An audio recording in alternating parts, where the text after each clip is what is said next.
almighty scare against Pakistan in the first ODI that has happened at the Melbourne cricket ground.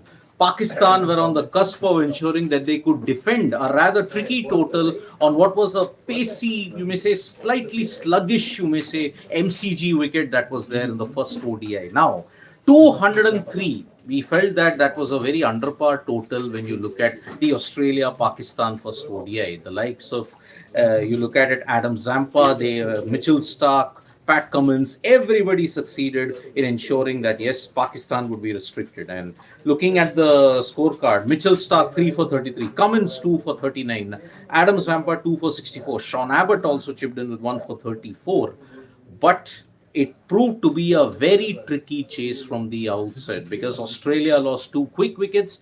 Then there was a partnership between Steve Smith and there was the other partnership also. There was a partnership between Steve Smith and Aaron Hardy for that matter. Now, when you looked at the current information, Josh Inglis also, Steve Smith and Josh Inglis, 44 and 49 respectively. Australia were off to an absolute flyer. But Haris Rauf, yet again, coming back to a bit of form in his BBL home ground. He does play for Melbourne in the Big Bash League. He found his rhythm, he found his stuff, and because of that, he managed to take three very pacey wickets. But his old problem of injuries.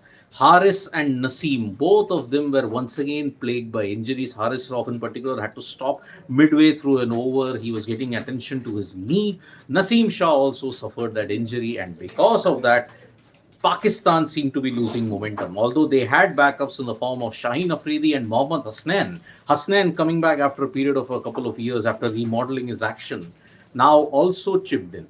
When Inglis and Steve Smith fell, at that time Australia still were just under 100 runs away, but then more problems arose. Haris Rauf's double strike, especially getting rid of Marnus Labuschagne, Glenn Maxwell in successive deliveries. Then Aaron Hardy undone by Hasnain. It all meant that Australia were now down to their last few batters.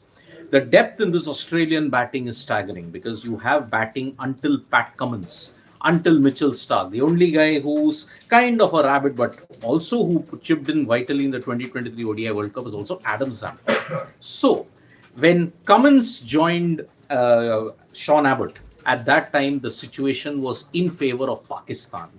But Cummins, as always, he's done in the ODI format. He rescued Australia. How many times do you remember Pat Cummins, the batter, chipping in and winning you games? The ODI World Cup encounter against Afghanistan, where he shared a crucial partnership with Glenn Maxwell. The greatest 12 of 68 balls. That was Pat Cummins. Then you look at in the another format in Test cricket, Edgbaston, the way how he withstood the barrage of England's bowlers and also the crowd ensured Australia would win in Edgbaston in 2023. Then here also at the Melbourne cricket ground, with the situation being so against Australia, he scored a vital 32 of 31 balls, including 2 fours in one over in the over that was bowled by Haris Rauf. So that is why Australia managed to ensure that they went to single digits in that over itself. The World Cup semi-final versus South Africa at the Eden Gardens were on a very spicy deck. It was Cummins and Stark that ensured that they got over the line, and even in that, it was Josh Inglis who had a very, very good score. So that is why Pakistan, unfortunately, some fielding lapses yet again.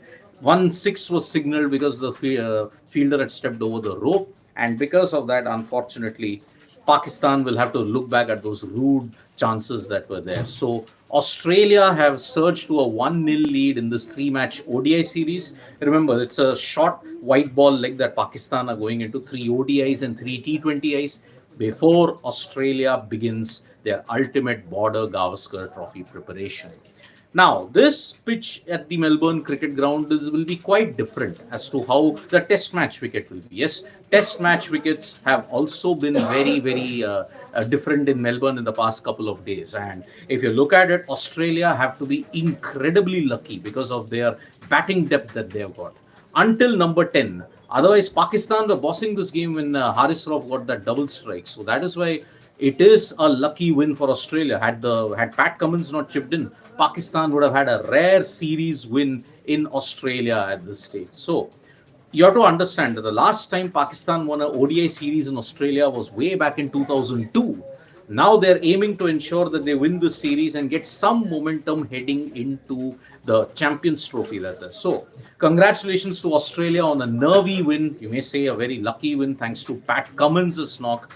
Otherwise, Pakistan were really on top with Haris Rauf's inspired spell, but his injuries at the wrong time ensured that he had to go out. So Rishabh Jha is saying, if the same pitch is provided to Indians in the Border Gavaskar Trophy with pace and bounce, India is going to lose final out of those 5 2 by an innings. Well, I don't know. See, I'm not reading too much into the Melbourne pitch in this ODI. It could be different. The test match wicket could be different in that sense. So you have 6-7 strips at the Melbourne cricket ground. Whichever strip is there for the Boxing Day test match, let's see how that pans out to be. So Pakistan now have an uphill task to stay alive in the series. The second ODI is also happening very shortly, and Pakistan's fielding, as always, ever since time immemorial, continues to haunt them over and over again. Will they bounce back?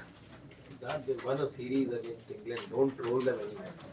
But I won a test series and it was all bold and LBW. That's why. So that is why. Pakistan, let's see if they can bounce back. Only few months remain for their white ball preparations ahead of the Champions Trophy. So let's see how that pans out. So thank you so much, folks, for joining us for this live. Subscribe to Sports Today for all the latest news and analysis. And don't forget, download the Sports Talk mobile app for all the information you need in English and Hindi. Bye-bye.